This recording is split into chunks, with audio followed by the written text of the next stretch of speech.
awful announcing article. It says, hours before taking office for his second term as president, Donald Trump seemingly helped pave the way for TikTok to return in the United States. But before the 45th and 47th president receives too much credit for helping reverse what had ultimately been an hour-long absence of the popular social media platform, Joy Taylor wanted to remind her audience of the role Trump played in making the ban possible in the first place.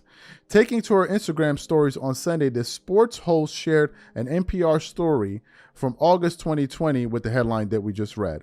And then she wrote, and I want to put up the post for you guys to see here on her story. She said, "Make a problem, let people forget you started it, take credit for fixing a problem you created to make yourself look good. We are embarrassing."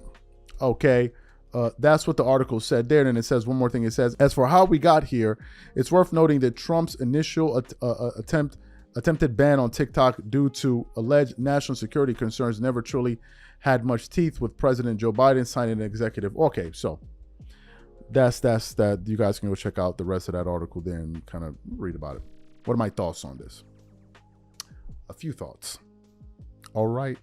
First of all, given the fact, Joy Taylor and Skip Bayless and these guys seem to be dominating the headlines, I'm surprised Joy Taylor went out there and is actually making comment. That's the first part that really surprised me. It's like, yo, son, it's hot right now for you, so you might want to lay low. But for her to go out there and step out there and really express her feelings about what's going on, to me is very surprising, given the fact that her and others have dominated the headlines because of that 42-page lawsuit that was that came out about 2 or 3 weeks ago that was reported by FOS. So you have that aspect of that really surprised me. That's really what caused me to even say, hey, let's produce this top. I'm surprised. Like, yo, you really out here? You out here like that after all of that? So we got that aspect of it. There's this second aspect of what she's saying about, what just took place and saying we're an embarrassment.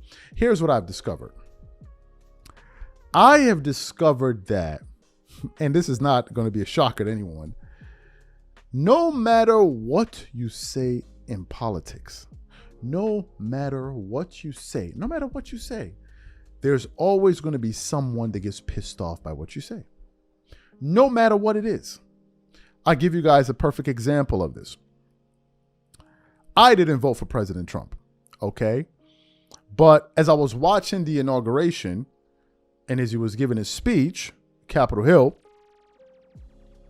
I was watching his speech with my wife, and I'm like, man, this is a pretty good speech. Just watch what I'm about to watch how this works. I'm like, man, it's a pretty good speech. Mind you, I didn't vote for him. This is a good speech. I like what he's saying. It's resonating with me. Then I found myself nodding my head like, damn, this is pretty good. Then next thing you know, I'm clapping. I'm like, damn, he's making some good points. He's making some good points, to the point where I took to our Instagram to share my thoughts about it live. We then produce a show for our other channel, Here's What I Think. I then go on there to express these views. Okay? We published the video. That channel makes us no money anyway. We published the video. Reading through some of the comments, one person said, unsubscribing from this channel, unsubscribing from your other channel, canceled. And I just bursted out laughing. I'm like, this, are there human beings like this? Really, are there human beings like this? Of course they are. Of course they are. That was a person that heard what I said, that disagreed with it, and just took the most extreme reaction that they could to let me know how they feel about whatever it is I said. The point I'm making is, there are people that are going to hear what Joy Taylor said and be 100% in agreement with her.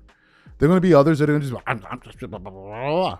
And I've learned that, look, you can never please people. Another thing I've learned is you can't play both sides of the fence. You have to take a strong position on either side of the aisle and take that position. But if you're bouncing from one side to the other side and bouncing over here and bouncing over there, it's just not going to work in your favor. And her comments are going to receive some positive feedback, and there's going to be a group of people that is just going to push back on it. Hell, there are going to be some people that unsubscribe from this video just based off of what I said here.